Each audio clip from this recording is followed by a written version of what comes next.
Bonsoir les enfants. L'histoire de ce soir s'intitule La récré des invisibles. Cette histoire, entièrement réalisée et écrite par le monde des enfants, va bientôt débuter. J'espère que tu es prêt. Bien. En attendant, je te demanderai d'activer ta petite cloche de notification pour ne rien manquer de nos belles histoires et aussi de mettre un petit pouce bleu si le contenu te plaît toujours. Un grand merci par avance à toi. Et à présent, sans plus attendre, nous commençons. Alors installe-toi confortablement dans ton lit. Serre fort ton petit doudou. C'est parti.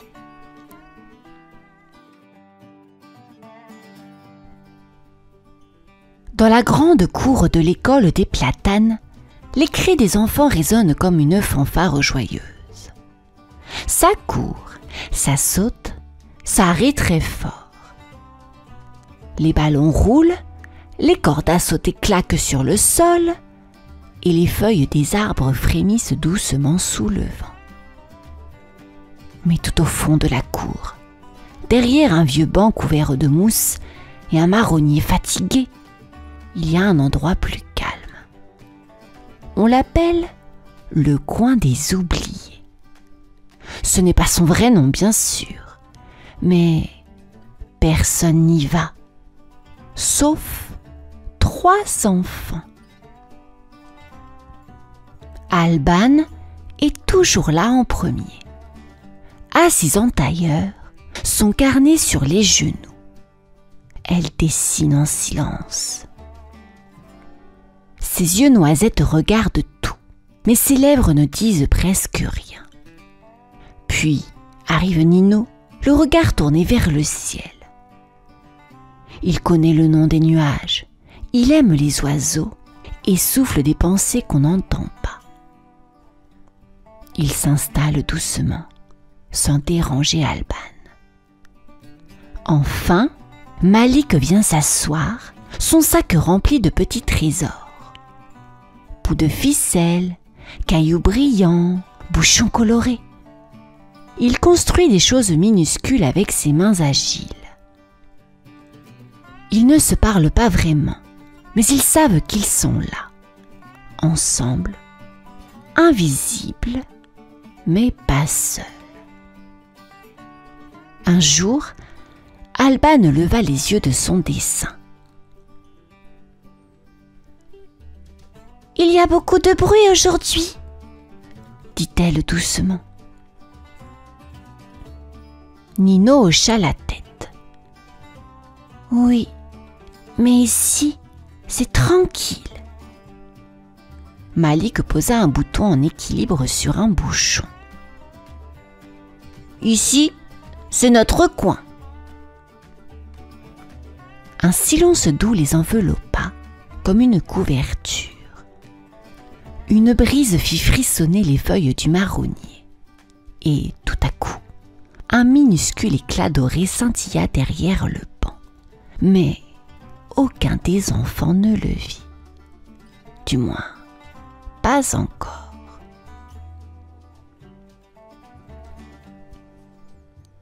Le lendemain, la récréation débuta comme toutes les autres. Les enfants couraient partout, le sol vibrait sous les pas et les cris formaient une chanson de liberté. Dans le coin des oubliés, pourtant, le monde semblait marcher plus lentement. Alban, assise contre le tronc du marronnier, coloriait une aile de papillon. Nino observait un nuage long et flou qui ressemblait à une plume. Malik tenait une boîte d'allumettes vide qu'il transformait en lit miniature pour un escargot. Puis, soudain, un bruit léger comme un souffle. Pouf, pouf. Un ballon venait d'apparaître, rond, lisse, d'un doré étrange, ni jaune, ni beige, mais lumineux comme un coucher de soleil. Il ne semblait pas venir d'un jeu. Il flottait, sans fil, juste au-dessus du banc, comme s'il les observait. « Vous l'avez vu ?» chuchota Alban. « Il est tombé du ciel ?» demanda Nino, les yeux écarquillés. « Il brille » murmura Malik. « Comme une étoile !»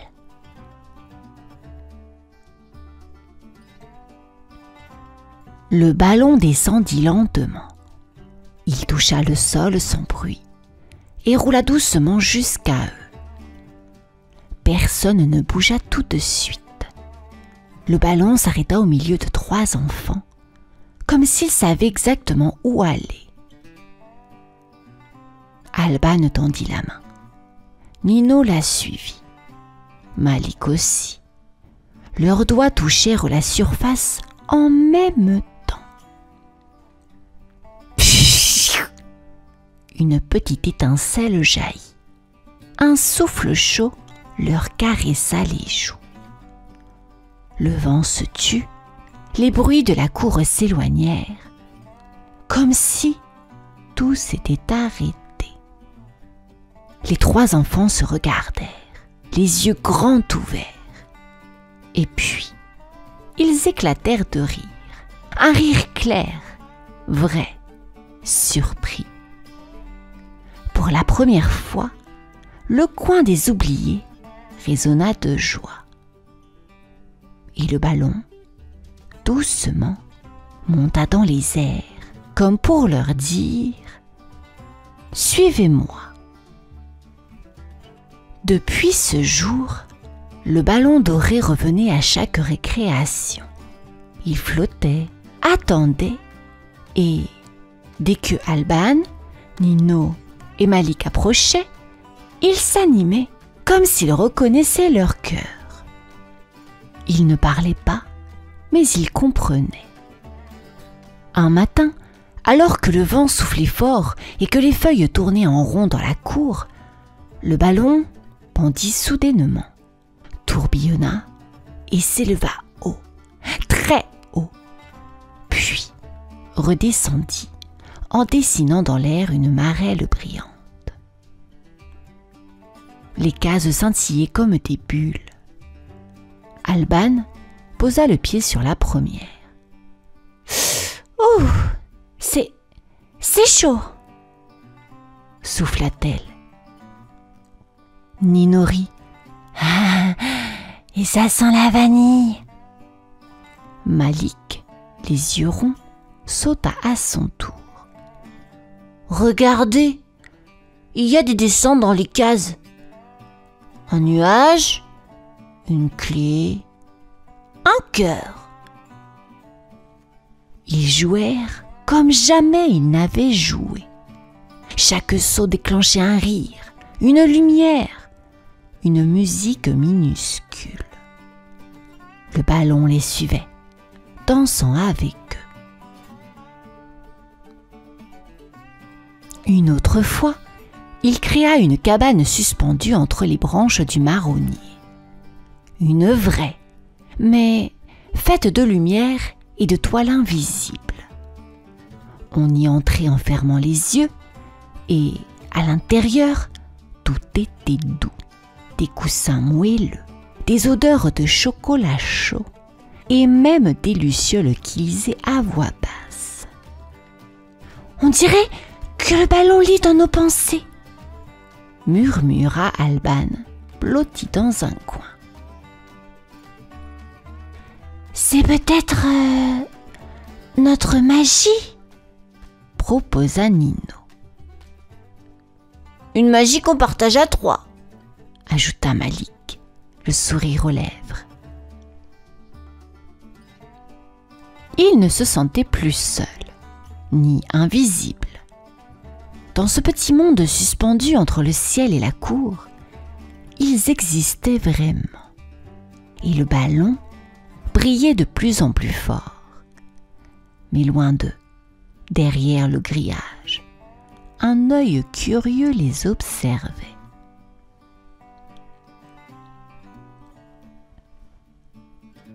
Ce matin-là, le ballon les attendait déjà.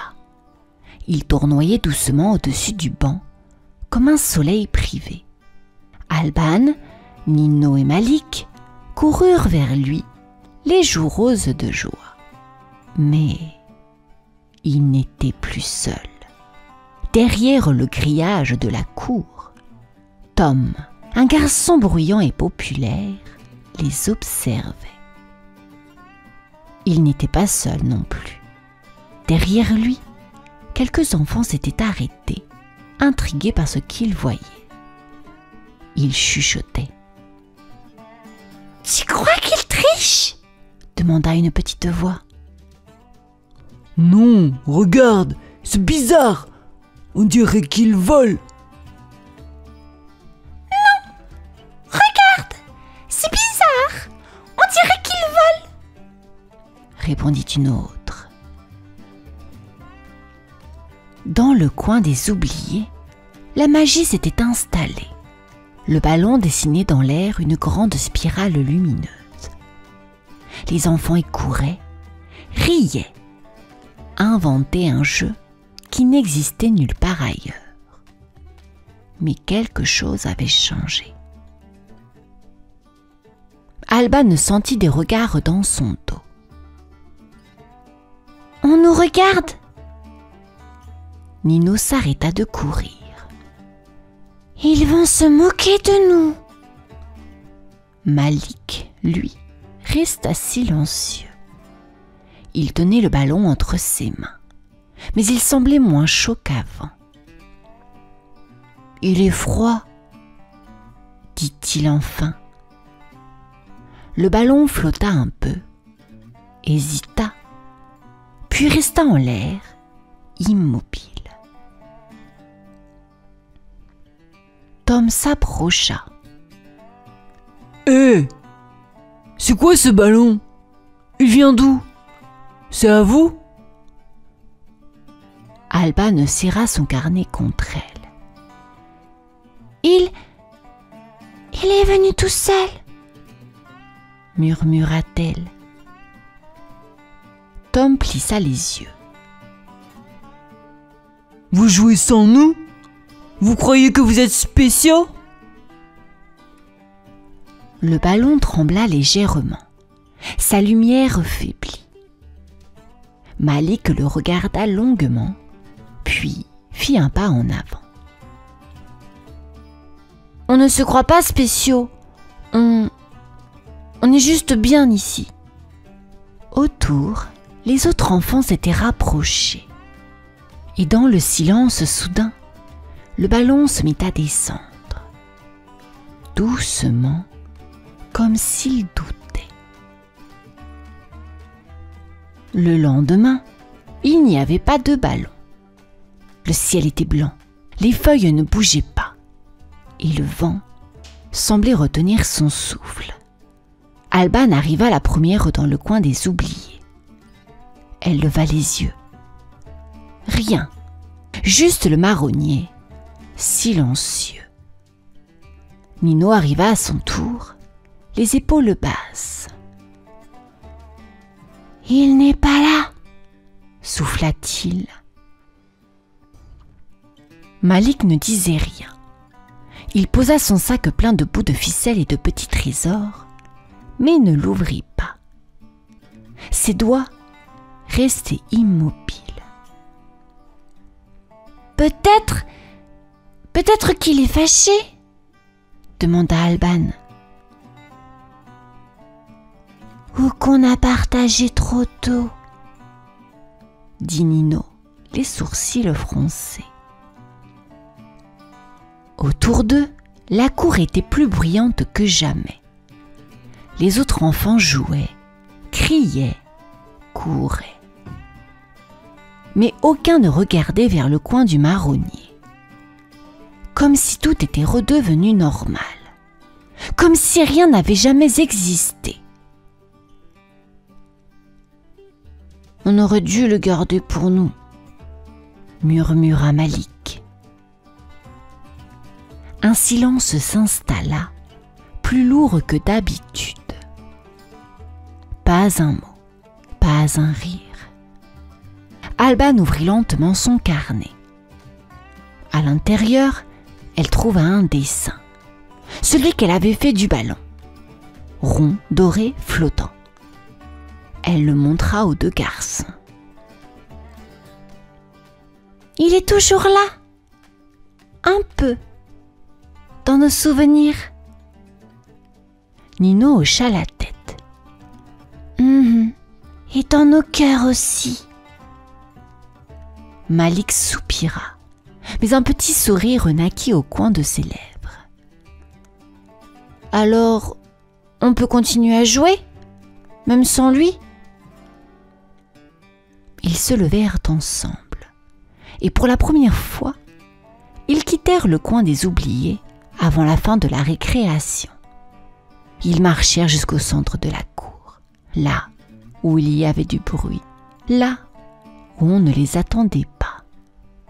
Et dans le ciel, très haut, un minuscule éclat doré disparut dans une brume de lumière.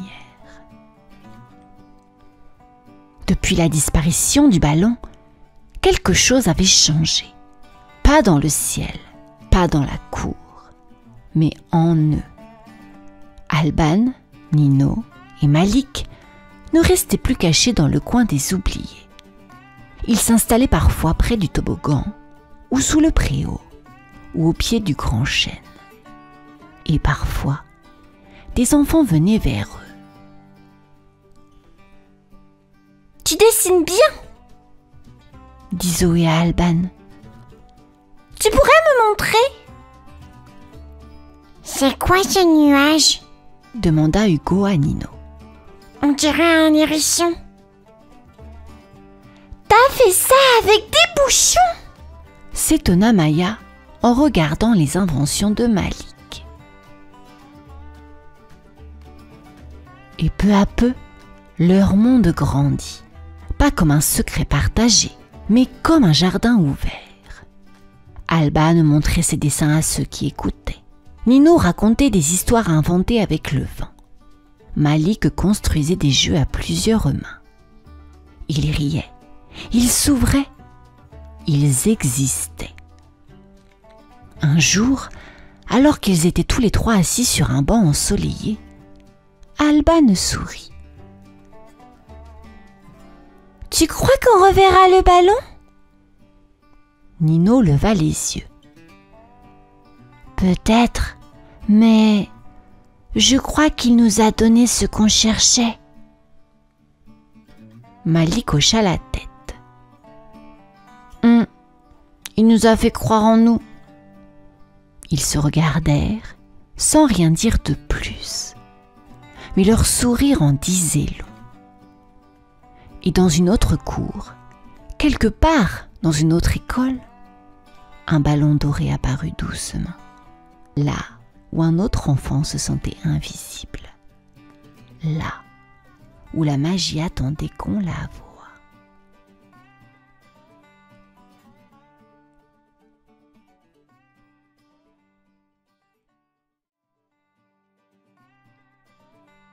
Au fond de l'école, derrière une grande porte en bois qui grince un peu, se cache un lieu que peu d'enfants osent explorer. La bibliothèque. Elle est ancienne, avec des vitres hautes comme des arbres et des rideaux rouges qui ondulent doucement quand le vent passe. L'odeur du papier, du cuir et du silence flotte dans l'air. Un silence mystérieux. « Moi, j'y vais pas. Il y a un serpent dedans, en vrai !» murmurait Basile, les yeux écarquillés.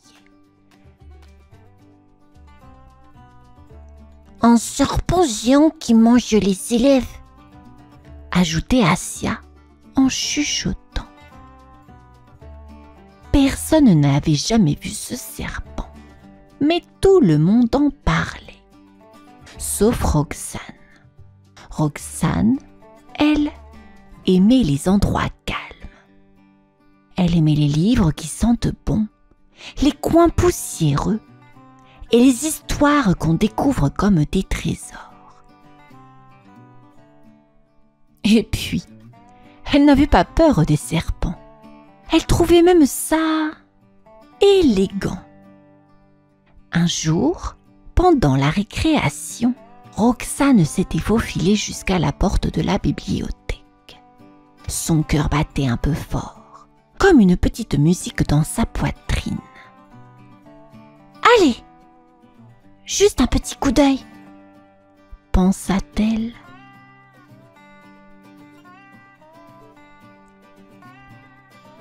Elle poussa la porte. Elle grinça, bien sûr. À l'intérieur, tout était feutré. Le parquet craquait sous ses pas. Des rayonnages immenses grimpaient jusqu'au plafond. Des livres dormaient là, par centaines, alignés comme des soldats de papier. Dans le fond, quelque chose bougea, très lentement, comme un ruban vivant.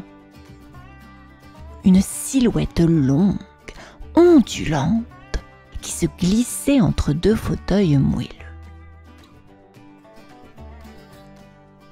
Roxane s'arrêta. Elle sentit son ventre faire un drôle de nœud. Mais au lieu d'un sifflement, une voix douce chuchota. « Bonjour, petite lectrice. Tu cherches une histoire ?» Roxane ouvrit de grands yeux. Le serpent venait de parler. Roxane resta figée, le souffle suspendu. Le serpent ondulait lentement vers elle, sans un bruit. Il n'était ni gluant, ni effrayant.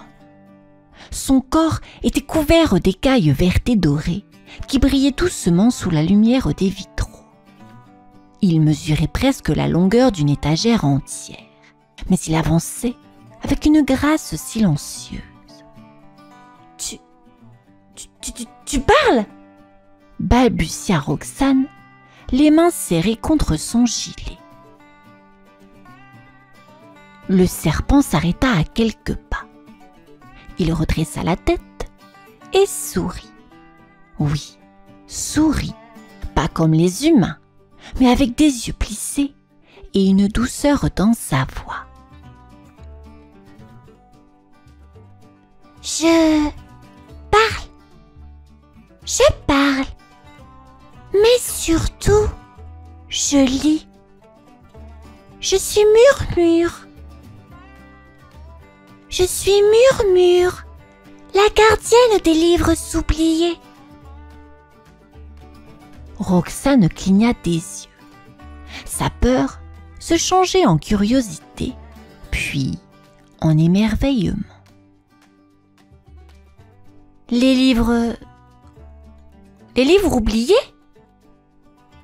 Murmure fit un petit tour sur lui-même, comme une boucle dansant, et désigna d'un mouvement de tête les rayons du haut. Tous ces livres qu'on ne choisit plus, ils s'ennuient. Certains pleurent en silence, d'autres s'effacent petit à petit. Mais si quelqu'un les lit à voix haute, ils revivent.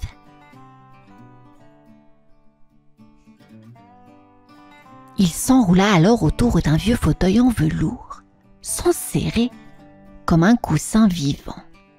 « Assieds-toi, je vais t'en lire un. » Roxane hésita, puis s'approcha.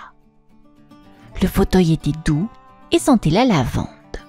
Elle s'y installa et Murmure se posa doucement autour d'elle sans l'étouffer.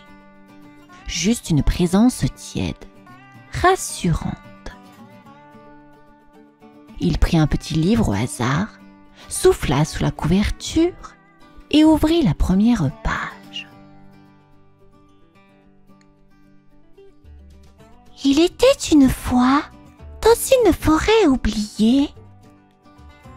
Sa voix était comme un filet de vent chaud, comme un câlin sonore. Roxane sentit ses épaules se relâcher. Elle ne pensait plus à sa peur, ni même à l'école. Elle était ailleurs, déjà, dans une histoire.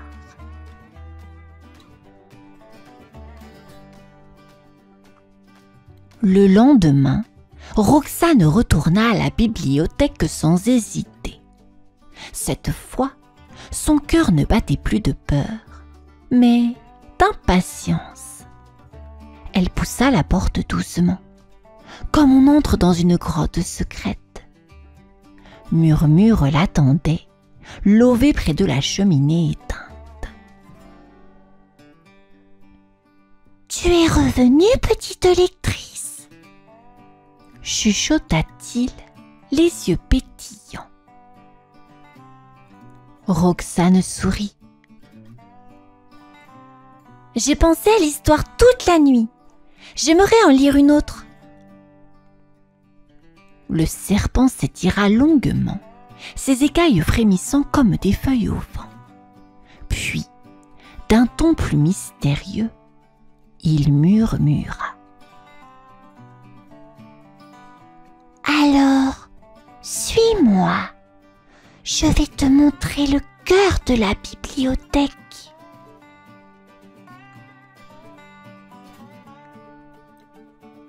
Roxane se leva d'un bond.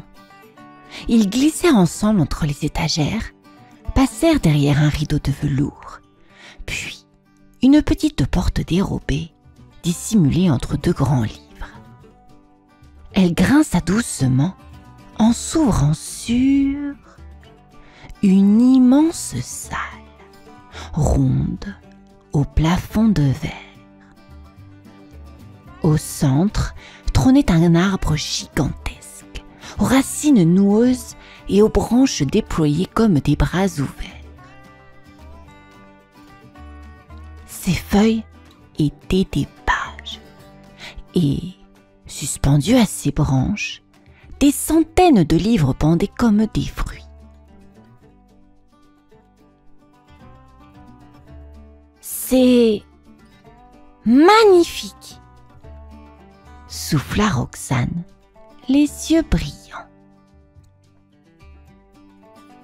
Murmure glissa autour du tronc, caressant doucement l'écorce.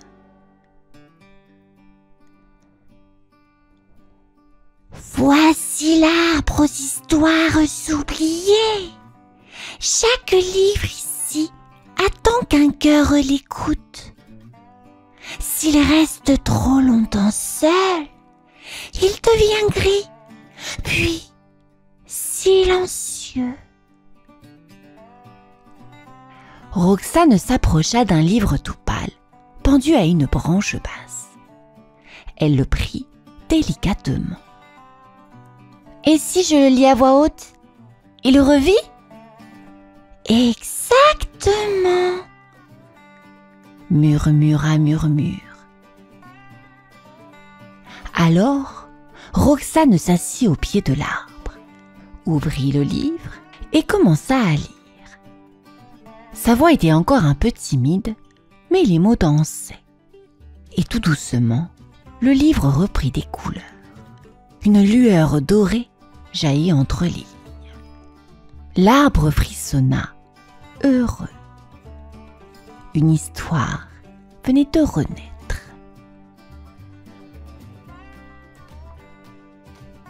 Depuis sa découverte de l'arbre aux histoires oubliées, Roxane venait chaque jour à la bibliothèque. Elle lisait, écoutait, riait parfois et apprenait à aimer les silences. Murmure devenait son ami, son confident. Parfois, il l'enveloppait doucement pendant qu'elle s'endormait, un livre ouvert sur ses genoux. Mais à l'école, les autres enfants commençaient à parler.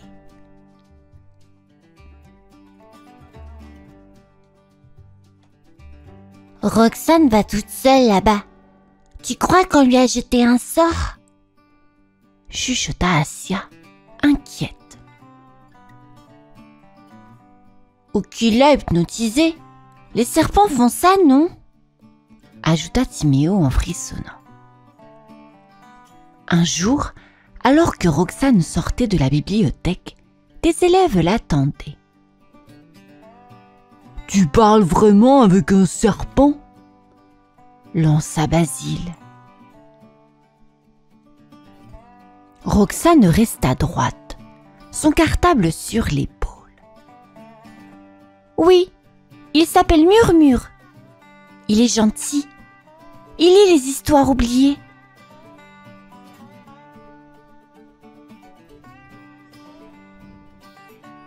Les enfants éclatèrent de rire, gênés.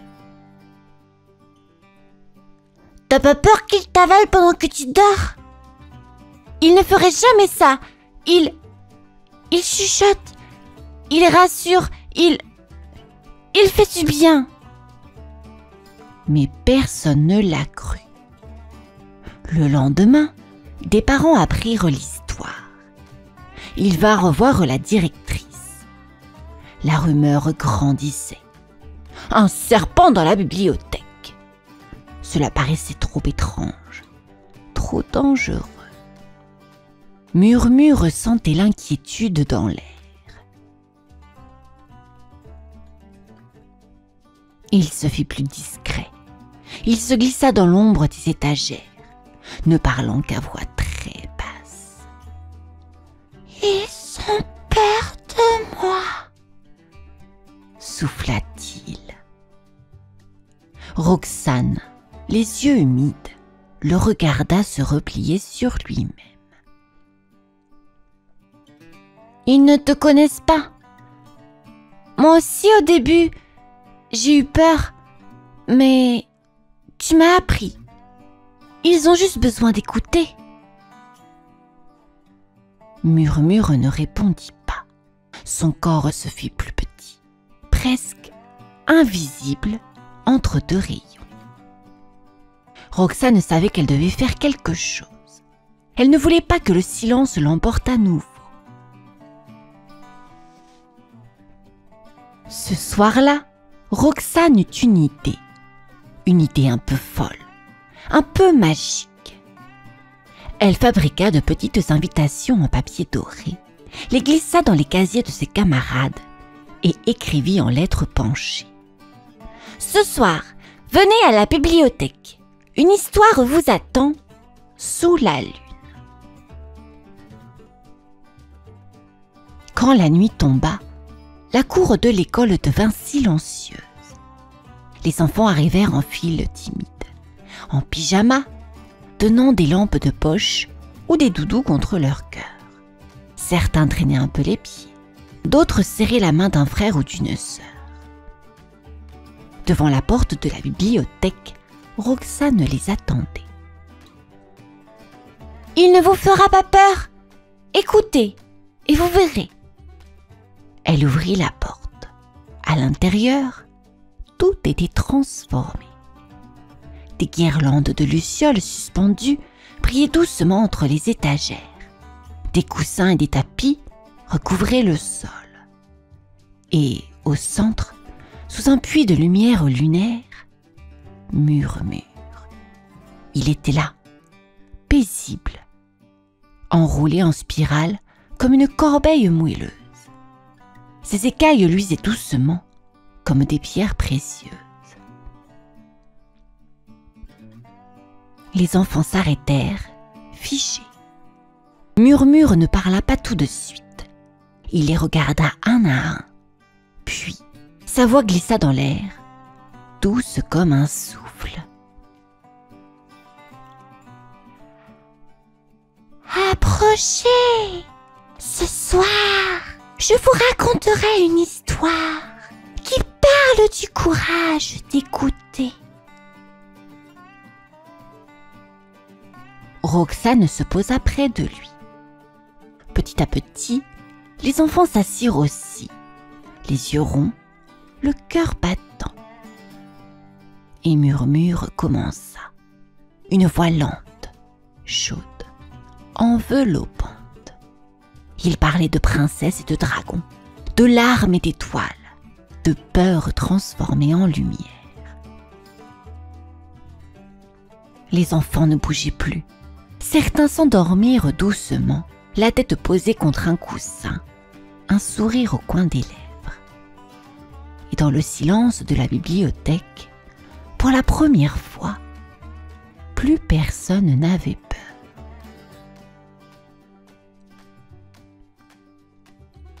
Le lendemain matin, la bibliothèque ne ressemblait plus à un lieu oublié.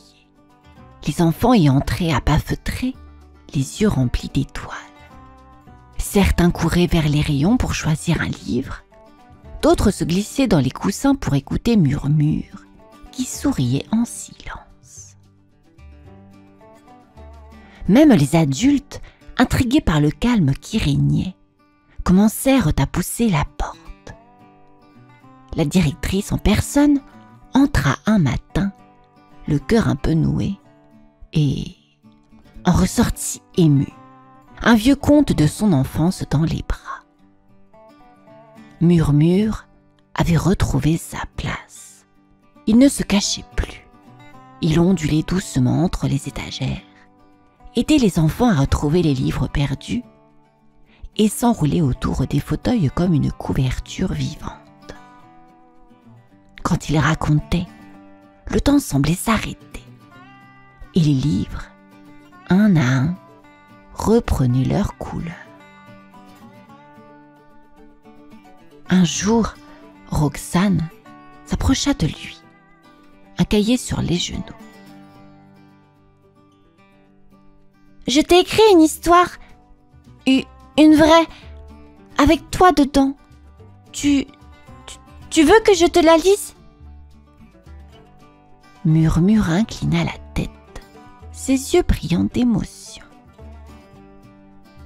Elle lut doucement. C'était une histoire d'un serpent qui ne faisait pas peur, mais qui faisait du bien.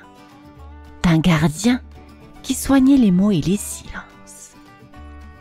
D'un ami. Quand elle termina, l'arbre aux histoires oubliées frissonna doucement. Une nouvelle branche venait d'apparaître, toute jeune, avec une feuille en forme de cœur. Murmure ferma les yeux, apaisé. Les livres, eux, n'étaient plus seuls.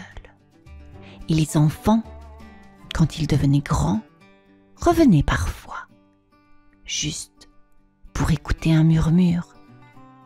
Car certains souvenirs, comme certaines histoires, ne s'effacent jamais. Ils vivent là, entre deux pages, au creux d'un fauteuil, ou dans les boucles paisibles d'un serpent qui lit dans le noir.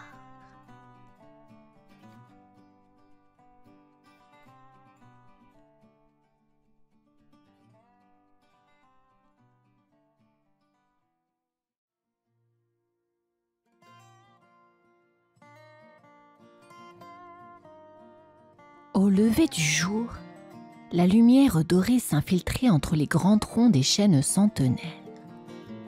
La forêt semblait murmurer doucement, comme si elle protégeait un secret précieux. Les feuilles bruissaient dans une danse légère, tandis que les rayons de soleil formaient des éclats lumineux sur un sentier tapissé de mousse verte. C'était un endroit unique, où le temps semblait suspendu, et où chaque recoin cachait une merveille à découvrir.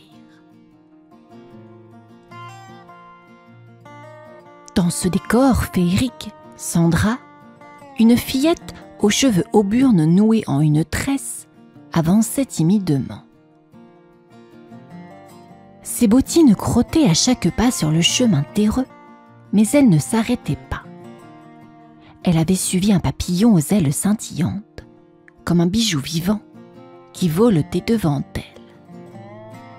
« Attends-moi » murmura-t-elle d'une voix douce, son cœur battant d'excitation et de curiosité.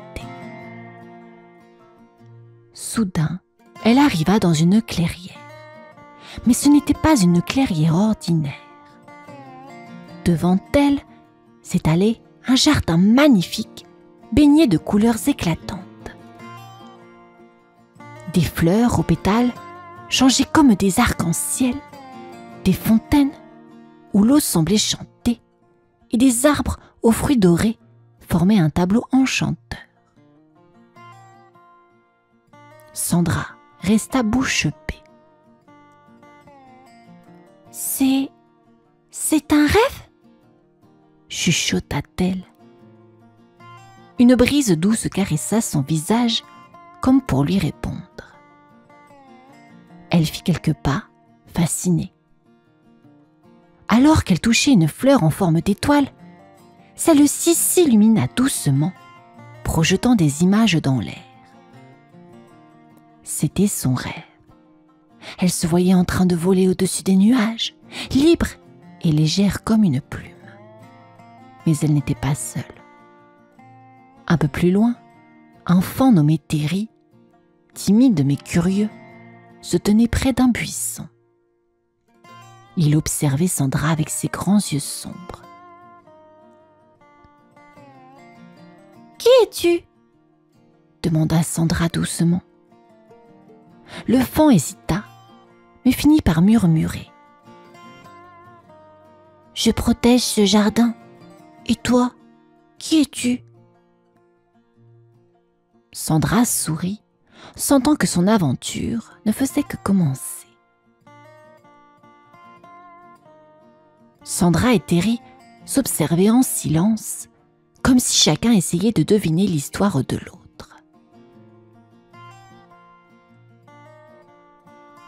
La clairière était emplie de cette étrange magie qui rendait tout vivant, vibrant. Les fleurs semblaient respirer, les arbres murmuraient entre eux, et même les rochers, recouverts de mousse douce, donnaient l'impression d'écouter attentivement.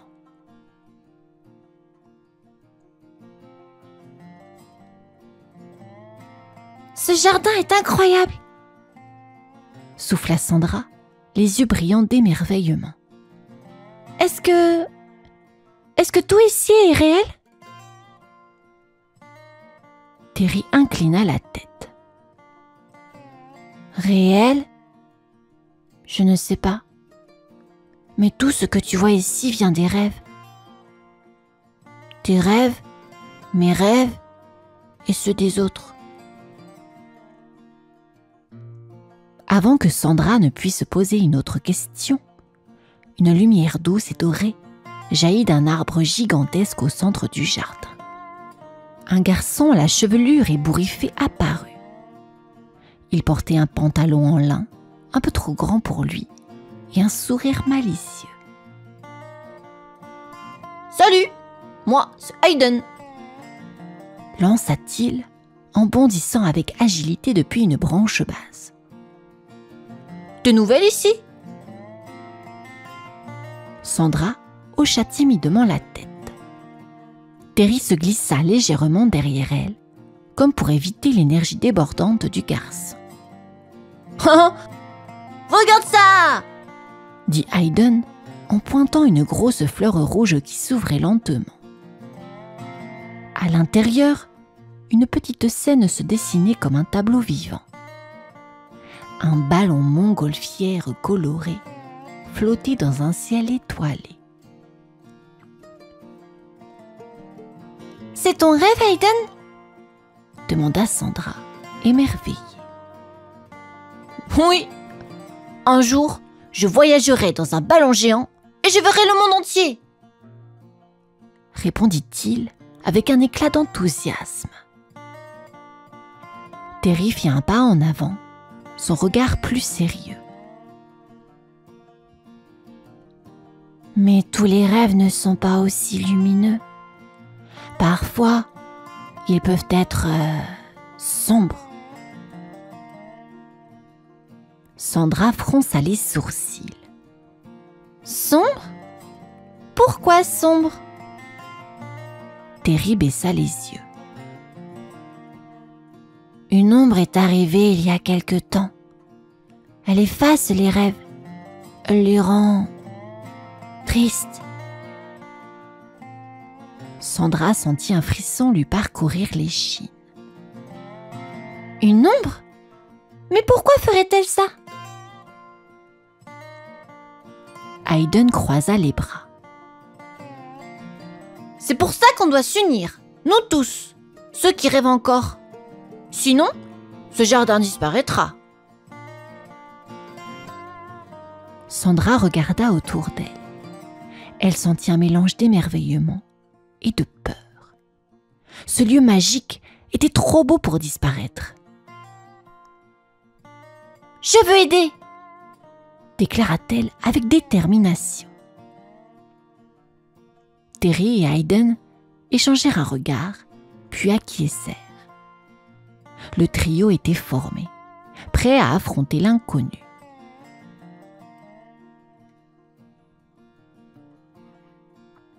La lumière dorée du jardin s'était adoucie, baignant tout dans une lueur orangée, comme si le soleil lui-même retenait son souffle. Sandra, Hayden et Terry marchaient lentement sur un sentier bordé de fleurs phosphorescentes. Chaque pas semblait résonner dans le silence, comme si le jardin écoutait leur conversation. « Alors, cette ombre, où l'avez-vous vue pour la dernière fois ?» demanda Sandra, en jetant un regard inquiet vers les arbres imposants. Terry s'arrêta près d'un buisson de baies étincelantes. « Elle ne se montre pas toujours. Elle rôde comme un vent froid qui glisse entre les arbres. Mais on sait quand elle est là. » Hayden acquiesça, le visage plus sérieux qu'à son habitude. Tout devient plus terne. Les fleurs s'éteignent, les fontaines cessent de chanter. Même nos rêves se figent, comme s'ils avaient peur. Un frisson parcourut Sandra. Elle serra ses poings pour se donner du courage. On ne peut pas la laisser faire.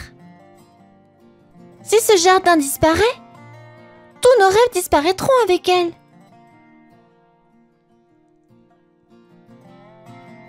Alors qu'ils avançaient, un bruissement soudain fit bondir le cœur de Sandra. Elle se retourna, mais ne vit rien. Pourtant, l'atmosphère avait changé. Le chant léger des oiseaux s'était tu. Les fleurs, si éclatantes quelques instants plus tôt, perdaient peu à peu leur éclat. « Elle est là !» murmura Terry, ses yeux grands ouverts. Une ombre s'étira sur le sol, glissant comme de l'encre. Elle n'avait pas de forme précise, mais elle dégageait une froideur oppressante, comme si elle aspirait toute la lumière et la chaleur autour d'elle. Hayden fit un pas en avant, brandissant une branche qu'il avait ramassée. « Ne nous approchez pas !» lança-t-il d'une voix forte, même si ses genoux tremblaient. Mais l'ombre semblait indifférente à ses menaces.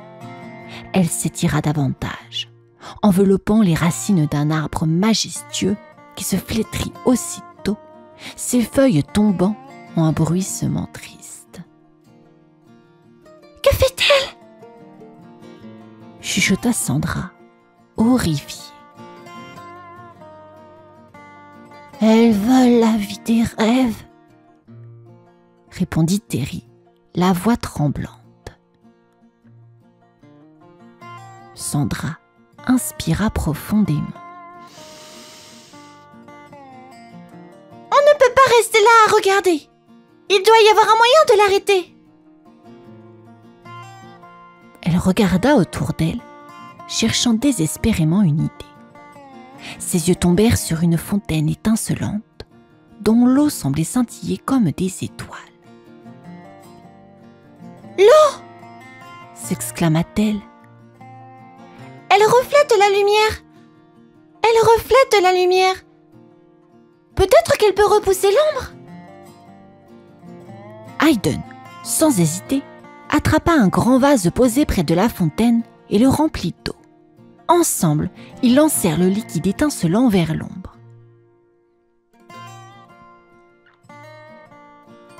Au contact de l'eau lumineuse, une partie de l'ombre recula, sifflant comme un serpent blessé. « Ça fonctionne !» s'écria Haydn. Mais l'ombre n'abandonna pas si facilement. Elle se reformait, plus dense et plus sombre.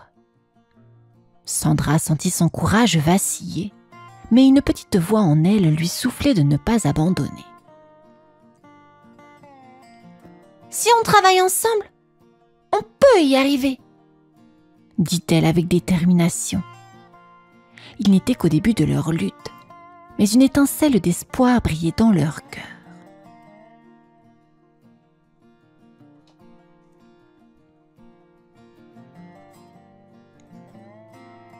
Après leur premier affrontement avec l'ombre, Sandra, Terry et Haydn s'étaient réfugiés sous un grand arbre aux feuilles argentées. La lumière douce et apaisante de l'arbre semblait former une barrière protectrice, les mettant à l'abri pour un moment.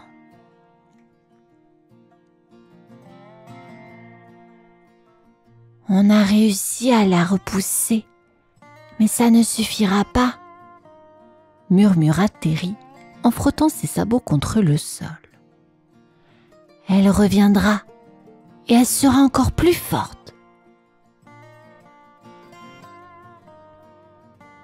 Sandra regarda ses compagnons, les mains serrées autour de ses genoux. « On doit comprendre d'où elle vient. Chaque ombre a une source, non? Si on la trouve, peut-être qu'on pourra sauver le jardin. » Haydn hocha la tête, une lueur de défi dans les yeux. « Mais comment? Ce jardin est immense. On pourrait chercher pendant des jours. » C'est alors qu'un murmure s'éleva dans l'air.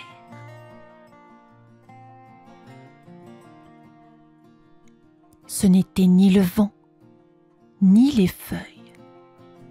C'était comme une voix, douce et mélodieuse, qui semblait venir des profondeurs du jardin. « Écoutez !» chuchota Sandra, tendant l'oreille.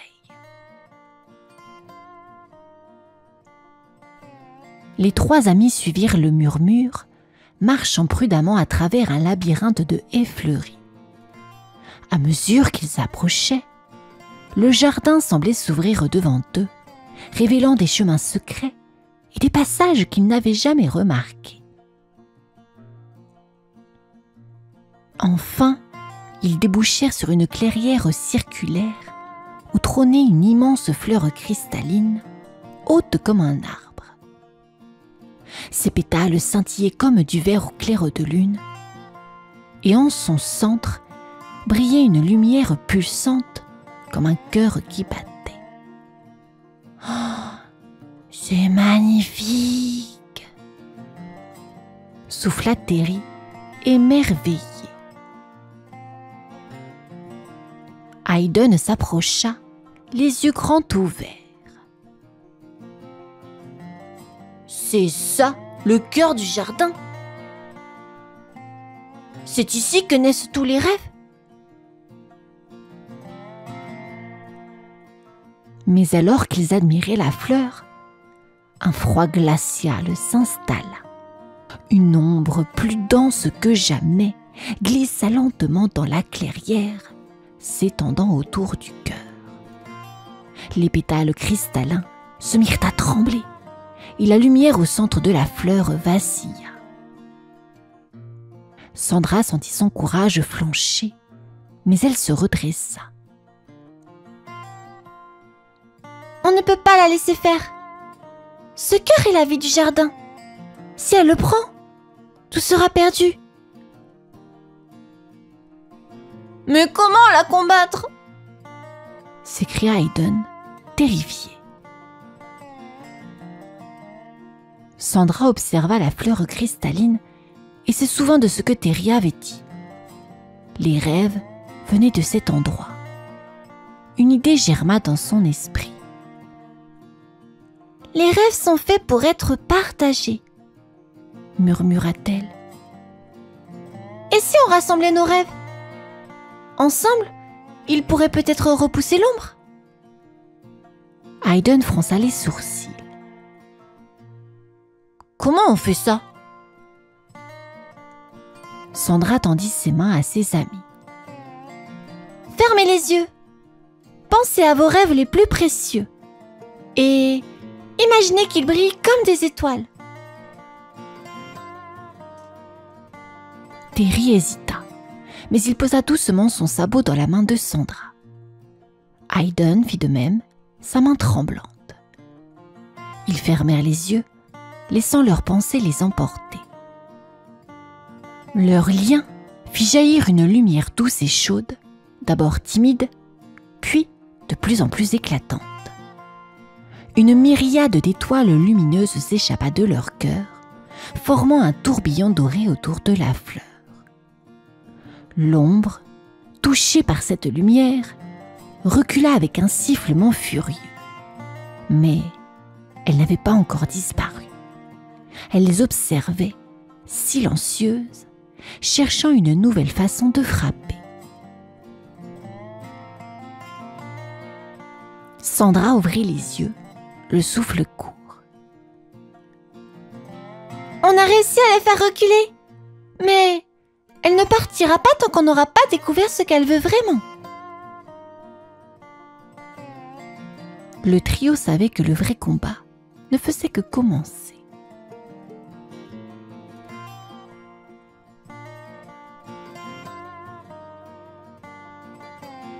Le jardin, bien que toujours vibrant de magie, portait désormais des marques de l'ombre.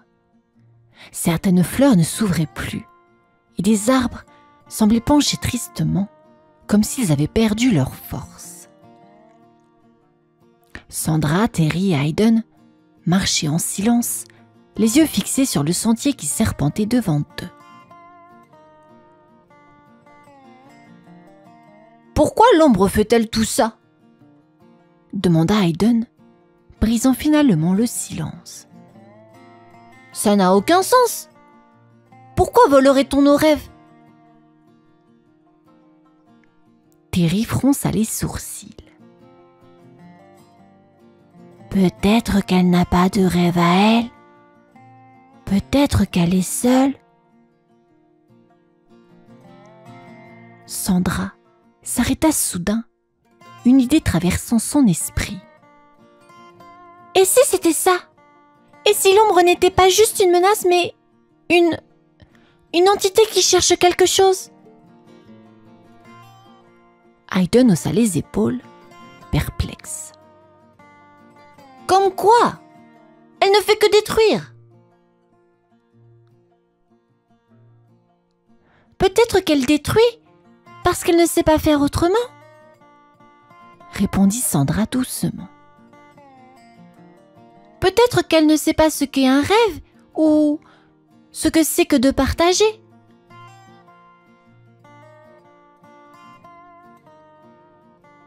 Le trio continua d'avancer et bientôt, ils atteignirent une grotte sombre creusée dans un mur de roches lisses.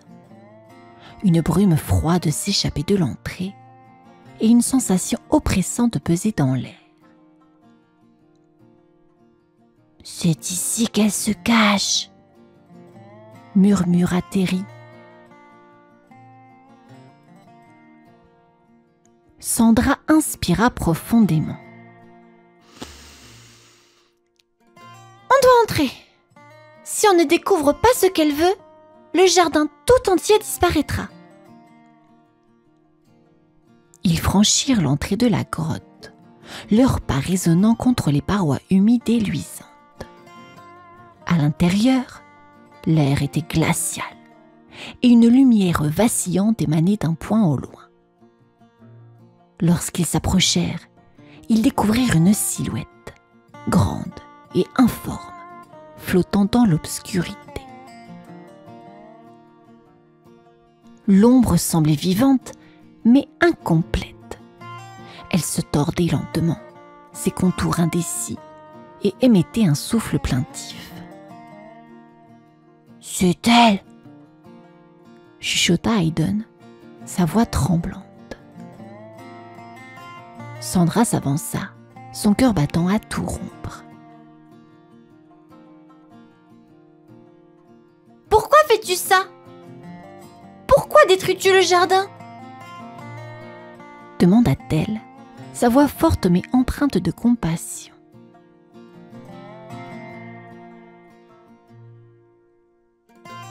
L'ombre cessa de bouger, comme si les mots de Sandra l'avaient touchée. Une voix rauque, presque inaudible, s'éleva. « Parce que je n'ai rien. Je ne suis qu'une ombre. Je ne peux pas rêver. » Sandra sentit une vague de tristesse l'envahir. « Mais tout le monde peut rêver, même toi. » L'ombre sembla vaciller, hésiter. « Je n'ai jamais su comment. Chaque fois que je m'approche des rêves, ils fuient ou s'éteignent. » Terry fit un pas en avant. « Peut-être que tu as besoin d'aide.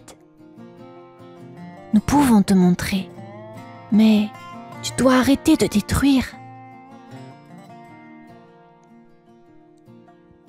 Hayden, bien qu'encore méfiant, ajouta. « Les rêves, ça ne se vole pas, ça se partage. »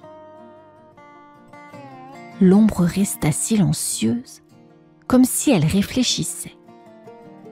Sandra s'approcha encore, tendant sa main vers elle. « Viens avec nous, laisse-nous t'apprendre à rêver. » Une longue pause suivit, pendant que l'ombre semblait lutter avec elle-même. Puis, lentement, une petite lumière apparut en son centre, vacillante, mais réelle.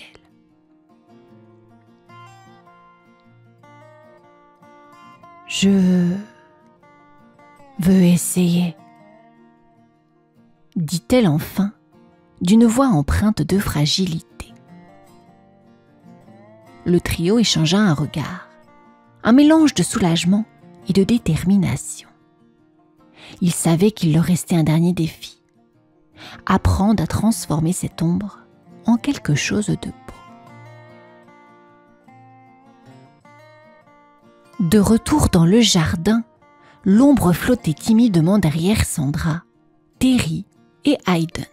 Elle semblait plus petite, moins menaçante, mais toujours enveloppée d'une froideur palpable. Les fleurs autour d'elle hésitaient à s'ouvrir, comme si elles attendaient de voir si elles représentaient encore un danger. « Alors, que fait-on maintenant ?» demanda Hayden, son regard alternant entre l'ombre et le cœur cristallin du jardin. Sandra s'agenouilla près d'une petite fontaine dont l'eau scintillait doucement. Elle posa sa main sur la surface, créant de petites ondulations lumineuses. « On doit lui apprendre à rêver, à ressentir ce qu'est la lumière, ce qu'est la joie. » Terry hocha la tête. Les rêves commencent souvent par quelque chose de simple. Une image, un souvenir, peut-être même une émotion. Sandra se tourna vers l'ombre, son regard plein de compassion. « Tu as dit que tu ne sais pas rêver, mais as-tu déjà ressenti quelque chose de beau ? Une chaleur? Une lumière? Un son qui te fait sourire? L'ombre hésita, ses contours ondulant doucement. Une fois, il y a longtemps, j'ai vu une étoile briller dans la nuit. Elle était loin, mais je me souviens que je voulais m'en approcher. Alors, commence par ça, dit Sandra avec un sourire chaleureux. Imagine cette étoile. Pense à ce qu'elle te fait ressentir. L'ombre se concentra, son centre lumineux grandissant doucement. Une petite étincelle d'étoile apparut à l'intérieur d'elle, vacillante mais réelle. Autour, les fleurs s'éveillèrent timidement, leur couleur revenant lentement. C'est un début, murmura Terry avec un sourire rassurant. Hayden, toujours prêt à agir, attrapa une branche et la trempa dans l'eau scintillante de la fontaine. Il la leva, créant un arc-en-ciel de lumière qui dansa dans l'air. « Regarde ça !» dit-il. « La lumière peut être amusante aussi. »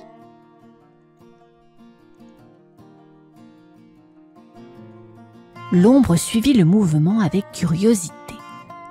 L'étoile en son cœur sembla briller davantage et une fine lueur émergea autour d'elle, chassant peu à peu son obscurité. « Tu vois ?» dit Sandra. « Les rêves sont faits pour grandir, pour s'illuminer. » L'ombre se tourna vers eux, comme si elle voyait enfin. « Est-ce que je pourrais rester ici, dans le jardin ?» Terry s'avança, sa voix douce mais ferme. « Si tu protèges les rêves et que tu les partages, tu seras toujours la bienvenue ici. Mais tu dois comprendre que ce jardin appartient à tous. » L'ombre acquiesça, son contour s'affinant et devenant translucide. Elle s'approcha du cœur cristallin du jardin, mais cette fois, sans l'abîmer. Elle tendit une partie de sa lumière naissante vers lui, et, à leur grande surprise, le cœur du jardin répondit. Une lumière éclatante jaillit, enveloppant toute la clairière d'un éclat doré. Les fleurs s'ouvrirent toutes à la fois, les arbres redressèrent fièrement leurs branches et les fontaines reprirent leurs mélodies enchantées. « Elle l'a fait !» murmura Hayden stupéfait. Sandra se tourna vers ses amis, un sourire radieux sur les lèvres. « Elle n'a pas seulement appris à rêver, elle a appris à partager. » L'ombre, désormais lumineuse, flotta doucement autour d'eux, remplie de gratitude. « Merci, vous m'avez montré ce que je n'aurais jamais pu trouver seule. »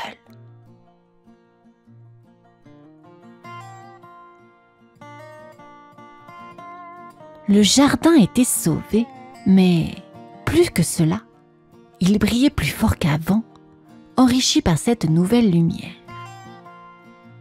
« Alors, qu'est-ce qu'on fait maintenant ?» demanda Hayden avec un sourire malicieux.